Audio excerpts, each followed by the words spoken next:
have the bite. And of course, that means somebody is going to be able to hopefully lose some of that purification if Atlas comes in. But on the other side, Glue, we have seen that hero make a big impact. Yeah.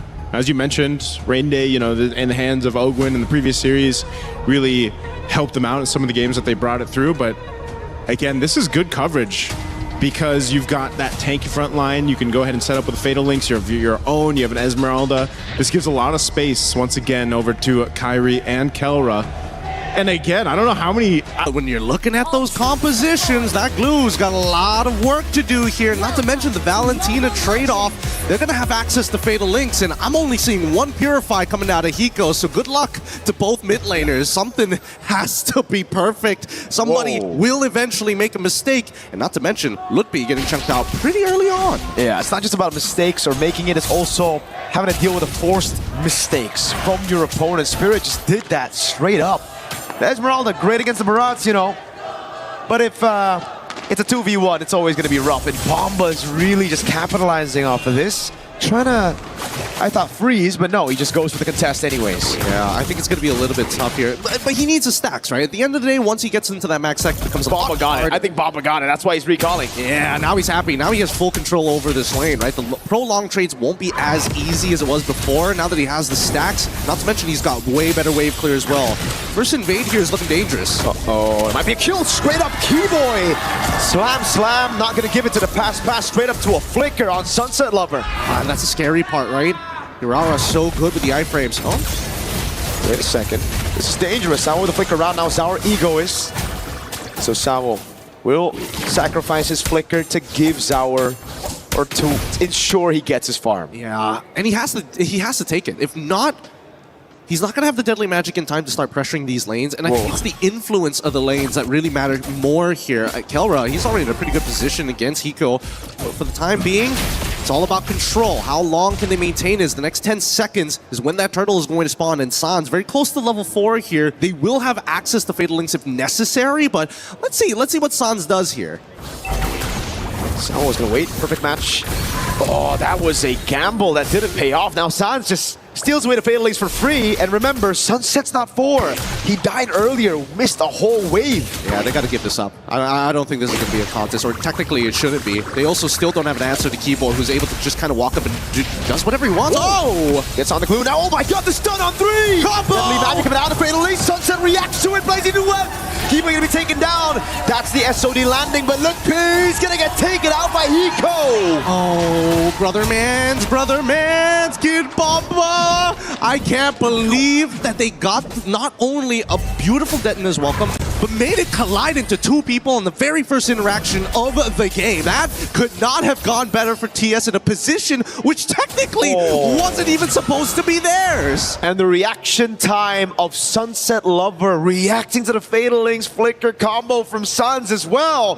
Turns out it's not just Kelra doing drills. Sunset's been doing it all the time as well. Bombadil, hey, buddy, you got the first play. Now it's going to be revenge.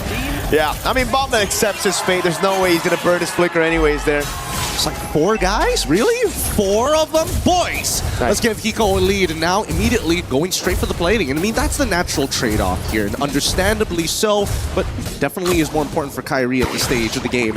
He needs to get those kills early on. I don't know whether Keyboy can keep this up, but he needs to continuously harass and start opening up this map here. Not only are we seeing the man-to-man defense, but we're also seeing decisive action from both TS and as well as ONIC. Hey, if you're going to gank 4 people down here, we got to make something happen on that top side. And not to mention that Keyboy, even when he is playing defensive like he is right now, he is looking for Sawo. He's thinking, all right, if Sawo shows up, we can do something about this. If we notice that, hey, Zaur actually is on the bottom side of the map, does he need to reposition? Because you can see both sides are leaning into that insurance policy at the end of the day. Ooh. It's not just the retry. Yes, Zaur actually took that away. It's such a small win because it's the small little beetle, but hey, a win is a win. If you take away Hirara's main power, you know, being able to farm... Well, hold on. I thought ONIC were going to rotate up top. Instead, they're going to wait. I thought so too. Ambush. Keyboard the slap, 7 to pass. Wow, Sawo gets a perfect match in time. Okay. Are they Fatal gonna punish links. this? Oh, That's already worth it. They bait out the fatal links. interesting interaction with Cyclone Eye. Now they want more. Oh my god, Keyboy! Spat into Hiko's guns, bullets, bang! That was the that was the most interesting fate of all time. Both sides were and finally it surmounts to just a single kill onto Keyboy's side, which is great at the end of the day for Team Spirit. They're going to be able to get this turtle, and I want to see how they want to actually convert this into something real. They're playing such a beautiful game of MLBB right now, and it's such a... I love the dynamic of, you know, Yangon Falcons going, team fights, and then Spirit and ONIC being a lot more slow. Sawo knows there's no fatal links. That means he can open. That means he can try to actually feint out some of these, you know, engages. Hold on. Even to conceal to get more prio. Hold on. Valentina's waiting in the bush. No. All right. They're not going to dive this, are they? I mean, it's a little dangerous to do this at this stage of the game. And not to mention, there's kind of nothing to fight for on the map, right? The buff's already been taken on that top side. If they wanted to make something happen, maybe on that bottom side. But even so, they still are able to get the turret, which is great. And you get to really see the growth of Hiko as a player, Gideon. Just last year, against ONIC Philippines, Spirit were the ones to choose ONIC PH, right? Winning their groups, doing really well. And in the lanes, it was Hiko who got overzealous, wanting to solo kill Kelra, really wanting to put it out there that he could be better than the god in the gold lane. This time, he trusts in the team. He plays for the team. He doesn't try to get those 1v1s anymore. Actually, it's a little bit more than that, because Hiko decided to start... Oh, hold on. Wow, Sunset Lover! What a reaction again. Hiko stays patient on the Purify. Now Ludpi taking a brunt of that damage. Kid Bomba's trying to get the angle to pull Ludpi back. Sunset, what is he on? Yeah, I don't know. I was surprised that Kid Bomba actually didn't want to try for Detna's Welcome to get the Purify out of Ludpi earlier. There's still like 35 more seconds until the next turtle actually spawns here, but this is working out perfectly. Come back to the point here. The fact is, he gets this turret for free. Oh, the reaction time here. Oh. Bang! I think he was reacting to Ludpi and it was hell no! It was reacting to Ludpi. Oh, what a chop! Big Bonk now throwing him into the ball lightning, and it's going to be him taken out by the Thunder's Wrath straight up.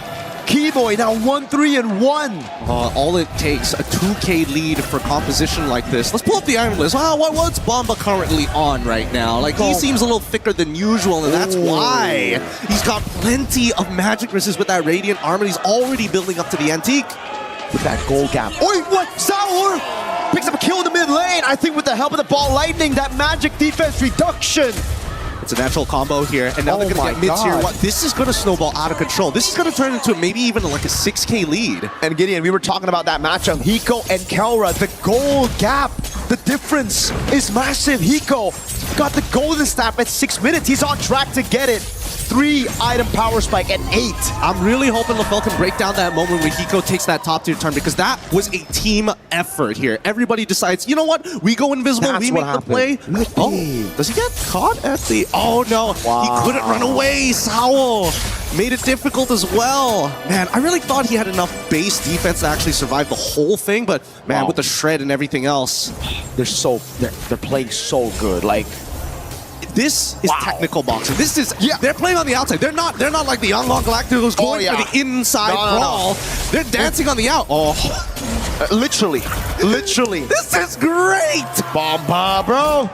Oh, moments like this where people who don't know high level are like, why is he wasting his ultimate? Cut to Zara. It's like, oh my god, another buff. I'm having the time of my life. And I gotta give it to Sunset Lover, man. So many of these plays have been set just by him wasting the resources, because by all means, ONIC should be able to capitalize on some of these moments.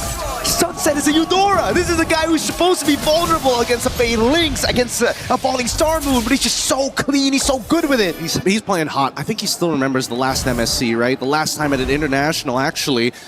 When he was playing Farsa, he ended up getting hit by too many abilities, and I think he doesn't want to make that same mistake, especially with the qualification to the grand final slot for not only himself, but for the region. Zara, he's doing some real damage. Even Ludpi, that shield is not doing much for him.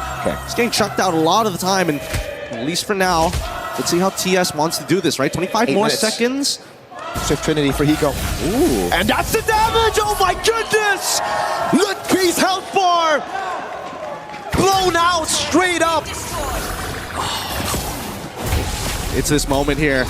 They're not going to siege. They're not going to siege. He's not going to do it. It's not going to do it. But he's conditioning them, and that's the important part at high level. At the end of the day, Kid Bomba has shown so many Detona's welcomes that have so much value. The fact that he's charging it up, ONIC have decided behaviorally, I must respect it. And they start moving away from this. Now, they've got the Lord in their hands. They don't care about the setup on the Lord because, hey, the waves show up, ONIC. If ONIC shows up, that's when TS are going to attack. When can they attack, though, is the question now. I mean, it couldn't have been, like, this perfect, honestly. Like, he gets the Swift Trinity, and they go and see Lutpi instantly bursting him down. And even Lutpi's confused. He's behind on the Esmeralda. He's thinking, all right, I got to get the Radiant Armor to deal with our Egoist, right? Didn't take into account at all, and it's not his fault that Hiko will be able to get Swift Trinity at 8. How much do you want to bet that Lutpi probably freaked out because he was looking at the items like, he doesn't have it yet. And when he checks it again, when did he get it? Oh, another combo! Yeah, but it's only on to Sawo. The only shield saves him. A Kelra is able to find SOD, lands it on him. The turret shot also doing well. Now the Spear of Misery.